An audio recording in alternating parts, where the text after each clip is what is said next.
निकाय चुनाव में आरक्षण प्रक्रिया पर हाईकोर्ट की रोक के बाद अब राज्य सरकार सुप्रीम कोर्ट का दरवाजा खटखटाएगी और इसके लिए सरकार सुप्रीम कोर्ट में एसएलपी दायर करेगी। गौरतलब है कि ग्वालियर हाईकोर्ट ने महापौर और अध्यक्ष पद के लिए आरक्षण पर रोक लगाई है, जिसमें कहा गया था कि रोटेशन प्रोसेस का पालन नहीं किया गया। पूरे मामले में अब ग्वालियर पीठ के फैसले को सरकार सुप्रीम कोर्ट में चुनौती देगी। आपको बता दें कि शनिवार को हाईकोर्ट की ग्वालियर खंडपीठ ने नगरीय निकाय चुनावों की आरक्षण प्रक्रिया पर रोक लगा दी है। मनवर्धन सिंह तोमर की याचिका पर हाईकोर्ट ने यह फैसला सुनाया। याचिका मेयर, नगरपालिका और नगर परिषद अध्यक्ष पद की गई आरक्षण प्रक्रिया को लेकर दायर की गई थी, जिसमें 79 अध्यक्ष पद और 2 मेयर पद के आरक्षण को चैलेंज किया था। याचिका में 10 दिसंबर 2020 के नोटिफिकेशन को चुनौती दी गई थी। याचिका में कहा गया था कि ज्यादातर नगरपालिका और नगर परिषद के अध्यक्ष लंबे समय से एक ही वर्ग के लिए आरक्षित किए जा रहे हैं। दूसरे वर्ग को अध्यक्ष के पद पर प्रतिनिधित्व मिलने का मौका नहीं मिल पा रहा है। हाईकोर्ट में पूरे मामले की अगली सुनवाई अप्रैल में होगी, लेकिन उससे पहले सरकार ने फैसले को सुप्रीम कोर्ट में चुनौती देने का फैसला कर लिया है। निर्णय आया है इसके विरुद्ध राज्य सरकार सुप्रीम कोर्ट में जाएगी। सारा आरक्षण हम लोगों ने एक्ट के अनुसार, नियमानुसार किया है और वर्षों से इसी आरक्षण के आधार पर चुनाव हो रहे हैं। इस बार ये परिस्थितियां बनी हैं और इसको लेकर हम लोग दिल्ली सुप्रीम कोर्ट में एसएलपी दायर करेंगे। तो आरक्षण प्रक्रिया पर रोक अब सुप्रीम कोर्ट सरकार जाएगी और वहां पर अपना पक्ष रखेगी। साथ ही ये भी बता दें कि अगली जो तारीख है वो अप्रैल में दी गई है हाईकोर्ट की तरफ से।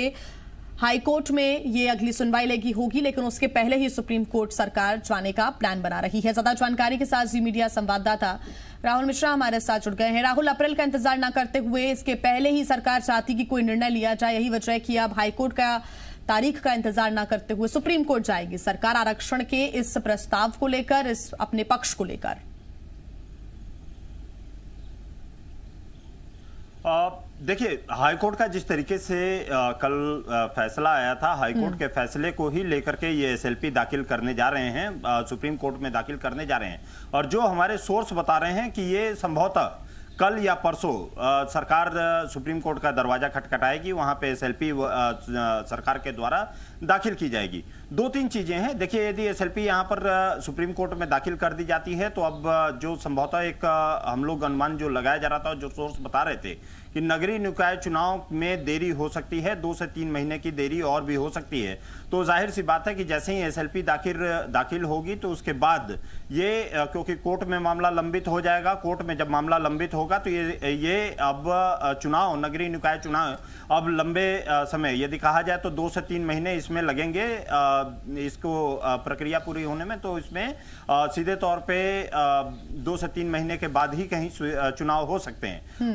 2 चीजें हैं, क्योंकि इंदौर कोर्ट ने भी जिस तरीके से कहा था कि चुनाव जल्द से जल्द कराने के लिए कहा था, उसके बाद ग्वालियर हाईकोर्ट के द्वारा ये फैसला सुनाया गया जिसमें कि आरक्षण को रोटेशन न किए जाने की वजह से ये फैसला सुनाया गया है। इसको लेकर के क्योंकि सरकार के पास भी काफी ज्यादा दबाव बना था, एक तरफ जहां पे इंदौर की तरफ से, जो इंदौर कोर्ट है उसकी तरफ से कहा गया था कि यहाँ पे आपको जल्द से जल्द चुनाव प्रक्रिया कराने के लिए उसमें कहा गया था। वहीं अब ग्वालियर कोर्ट की तरफ से जब ये बात को लेकर के उसमें कहा गया कि आपको आरक्षण की प्रक्रिया को लेकर के, तो सरकार के पास दबाव था। दोनों के फैसले अब उसके बाद जो कल ग्वालियर कोर्ट का जो फैसला आया है उसी को लेकर के अब एसएलपी दाखिल करने जा रहे हैं। और जो हमें सोर्सेज बता रहे हैं कि यहाँ पे जो मंत्री हैं, मंत्री की तरफ से उस पे हस्ताक्षर भी कर दिया गया, अनुमति दे दी गई है एसएलपी दाखिल करने के लिए।